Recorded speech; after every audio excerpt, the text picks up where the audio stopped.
यण संधि जो है इसका हम सबसे पहले सूत्र देख लेते हैं। तो सूत्र है कि यदि ई एक जोड़ा में उ या री और यहां पर एक चीज छूट गया री के बाद कोई असमान स्वर आए तो। अब यहां पर जरा एक चीज गौर फरमाइएगा कि यहां पर कहना क्या चाहता है। देखिए जैसे संधि हुआ या समास हुआ तो यहां पर दो पद होते हैं, एक होता है आपका प्रथम पद, ठीक ना, और प्लस में एक होता है आपका द्वितीय पद। तो यहां पर संधि को जोड़ा कैसे जाता है, देखिए पहला वाला जो आपका होगा, पहले वाले का ये लास्ट वाला हिस्सा जोड़ा जाता है और दूसरे वाले का ये शुरू वाला हिस्सा जोड़ा जाता है और इन दोनों को जोड़ करके एक नया शब्द बनाते हैं। ऐसे हमारा संधि होता है। संधि का अर्थ होता है जोड़ना, यानी दो निकटवर्ती शब्दों को जोड़कर एक नया शब्द बनाना या उसमें जो परिवर्तन होता है उसे हम संधि कहते हैं। तो ध्यान रखना है कि पहले वाले के लास्ट वाला और दूसरे का शुरू वाला जो है आपका जुड़ता है। तो चूंकि आपका यण संधि स्वर संधि के अंतर्गत आता है तो स्वर संधि है तो स्वर ही इसमें जुटेगा।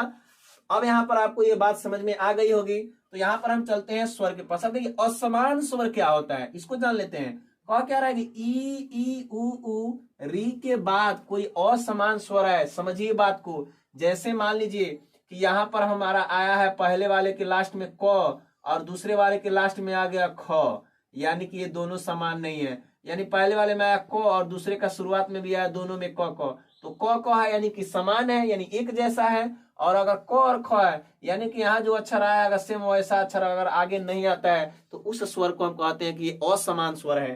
तो यहाँ पर अगर देखा जाए तो हमारा क्या करेगा, असमान स्वर आए तो अगर ई आया है तो यह हो जाएगा, नीचे देखिएगा हलंत है यानी इसका मतलब आधा होता है। उ है तो इसका मतलब व हो जाएगा, री है तो र हो जाएगा, ली है तो ल हो जाएगा, लेकिन हलंत सबके नीचे है, ध्यान दीजिएगा, यानी इसका मतलब होता है आधा। अब यहाँ पर हम 4 एग्जाम्पल लिए और 4 एग्जाम्पल की मदद से वीडियो लंबा ना हो इसलिए हम समझ लेते हैं पहले इसको। अब देखिए अति प्लस आचार दिया है तो पहले वाले का लास्ट वाला हिस्सा जोड़ना है और दूसरे वाले का शुरू वाला। तो पहला वाला का लास्ट क्या है, टी है। अब यहाँ देखिए इसमें किसकी मात्रा है, तो बाबू ई की मात्रा है। तो अब ई आएगा तो किस में बदलेगा, य में बदलेगा। तो चलिए मान लीजिए कि वह य में बदला। अब यहाँ पर दिया है तो और नीचे दिया है हलंत, यानी कि जो आपका अक्षर होगा वह आधा होगा। अब यहाँ पर देखिए अति में हमारा क्या है, ती है, तो ती का आधा।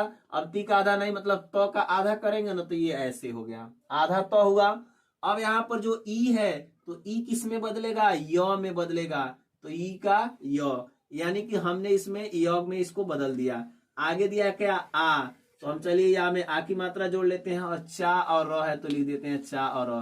तो यह हमारा बन गया क्या, अत्याचार। अब इस सूत्र के हिसाब से तो देखिए यहाँ ई है, यहाँ ई है, यहाँ उ है, यहाँ पर री है, समझ रहे ना। तो यहाँ पर ई है तो ई को हमने य में बदल दिया। आगे आ का मात्रा था हमने आ का मात्रा रख दिया, या हो गया। और यहाँ पर जो आपका तो है देख सकते हैं कि हलंत है तो यह तो हमारा आधा हुआ, ये सब मिलकर हमारा बना अत्याचार। यहाँ देखिए 4 में कोई परिवर्तन नहीं और अ में कोई परिवर्तन नहीं, इसका लास्ट वाला हिस्सा जुड़ा है और इसका शुरू वाला हिस्सा जुड़ा है। दूसरा चलते हैं। अब यहाँ पर दिया हुआ है इति प्लस आदि, तो ई का तो पहले लिख लीजिए। अब यहाँ पर देखिए तो है तो सेम वैसे ही आधा होगा, ई है तो ई बदलेंगे य में, और यहाँ दिया है आ तो आ की मात्रा दी दिया तो हो जाएगा आपका इत्यादि।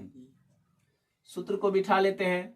अब देखिए कैसे सूत्र को बिठाया जाता है, बड़ा आसान है। देखिए लास्ट वाले में जो जाया उसको लिखिए।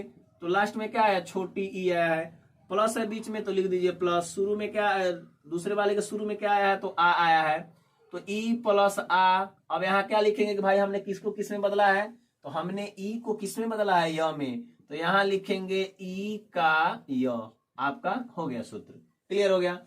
सु प्लस आगतम है तो ऐसे देखिए सु। अब देखिए छोटा उ का मात्रा है ना, तो यहाँ पर अक्षर क्या है, 100 है, तो ये हमारा चलिए आधा हुआ। अब यहाँ पर उ है तो उ किस में बदलेगा भैया, तो व में, व हो गया। आगे किसकी मात्रा है, आ की, तो आ, और गौतम, स्वागतम हो गया। अब देखिए पितृ प्लस आज्ञा दिया है तो पी का हमारा पी तो होगा ही, क्यों होगा पी, क्योंकि इसको तो नहीं चेंज करना है, लास्ट वाले को बदलना है। अब यहाँ पर दिया है री और री बदलेगा र में, और यहाँ पर देखिए इसके पहले त और ये होगा र, तो और र हुआ तो भैया आधा होगा ना, तो हुआ और ये हुआ र, ये दोनों मिलकर होता है तो आगे किसका मात्रा है, आ का, तो त्रा हो गया। और लास्ट में दिया है ज्ञा तो ज्ञा हो गया। आप चाहे तो इसके भी सूत्र आसानी से बैठा सकते हैं। यहाँ पर आया है आपका, सॉरी, यहाँ पर आपका आया है ऋषि वाला री प्लस दूसरे वाले में आया आ इक्वल टू, यानी री का र, यानी री को हमने किस में बदला है, तो र में बदला है। तो यह हमारा था कौन सा संधि, तो यह हमारा था यण संधि। वीडियो अच्छा लगा है, वीडियो को लाइक करिए, चैनल को सब्सक्राइब करें और मिलते हैं नेक्स्ट वीडियो में। तब तक के लिए जय हिंद।